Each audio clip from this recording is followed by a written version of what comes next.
my name is Belle and I am Grace's graphic designer here at The Doers Way. Today I'm going to be showing you 4 Pinterest pins that I love to create using Canva. Pinterest makes it super easy to create a cohesive looking brand when your followers enter your profile.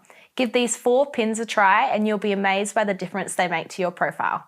Hey there! Pinterest board covers are the simplest way to make your Pinterest profile not only look pleasing to the eye, but also on par with your business idea. Here's an example of ours. So here you can see all of our Pinterest board covers, and they're all exactly the same. I like working with the rule of 3 elements on a graphic. In this one I used an image, which is just here, text, and a shape. Grace's brand is feminine, light, and simple when it comes to her Pinterest page, so I was going off that. I came up with this. The image is square with a stock image placed behind the grid. Then I placed a white triangle over the top of the image and decreased the opacity slightly. And this means that the image can be seen through the triangle, which just adds another graphic element and makes it more pleasing to the eye.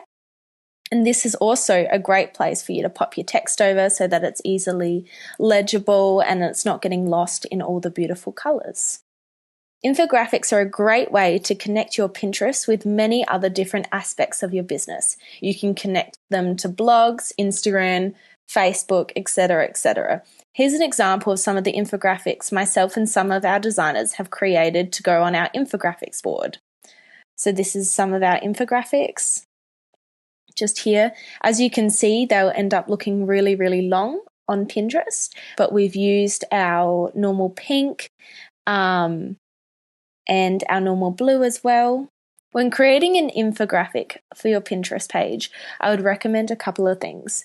Some of them would be to create obvious icons. These can be outlined icons or detailed icons to show the audience what you're trying to explain through the infographic. So here we also have some detailed icons. This is just a really good way to communicate instead of just using words. So here you can see they're a bit more detailed, and then you've got your line ones here. I would also recommend to use big sections of block colours. This creates sections to write on and can also help differ between the different sections. So you've got some block here and then the blocks here as well. And here we've used an image to create blocks. So this just means that the text can sit nicely on these blocks. And also find some different ways to experiment with shapes. For example, placing a circle behind an icon like this, or using dashes, for example, which we've used up here, just here.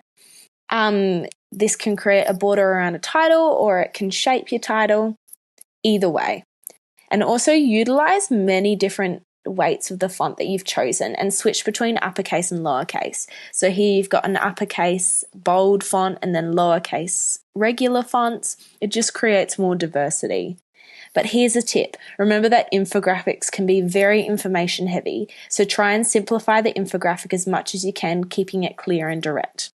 My next tip is to create quote cards. Quote cards are one of the most frequent repins, so it's important to incorporate these into your Pinterest board somehow. We like to create our own, but also repin others that look similar to our brand identity. This not only engages other users, but also lets them see the cool things that you can come up with as well. And here's an example of our quotes board. So we've got quite a lot of other pins, but then you can see we've also made all of our own using our own branding and fonts. We've used these also as our cover photo, just up here. We love how the colours are displayed. We love how it looks feminine and pink. And these are so easy to create in Canva. Just collate a whole pile of quotes you want to create, find the main colour of your business and use that to start creating tints kind of like this. So this is what we've done. We've used our one colour and just created a whole pile of tints so it's still on par with our brand. And play with your fonts a little bit. The best quotes that get reshared are often quotes with display fonts or different colours that can be reshared via Instagram or even other Pinterest accounts. So it's important they look pretty and appeal to your target audience. So these are some of ours. So tip number 4, blog covers. I've used a stock photo in the background to correlate with our brand, added a block color on top, which is about 60 to 70% opacity over the top, and then used our brand colors to style and add text. I feel like this creates more interest and it also looks really appealing. Thanks for watching. I hope you picked up some cool ideas that you can implement next time you are designing your Pinterest pins. I look forward to seeing what you come up with. Don't forget to like, subscribe, and comment below for more ways that I can help you design for your business.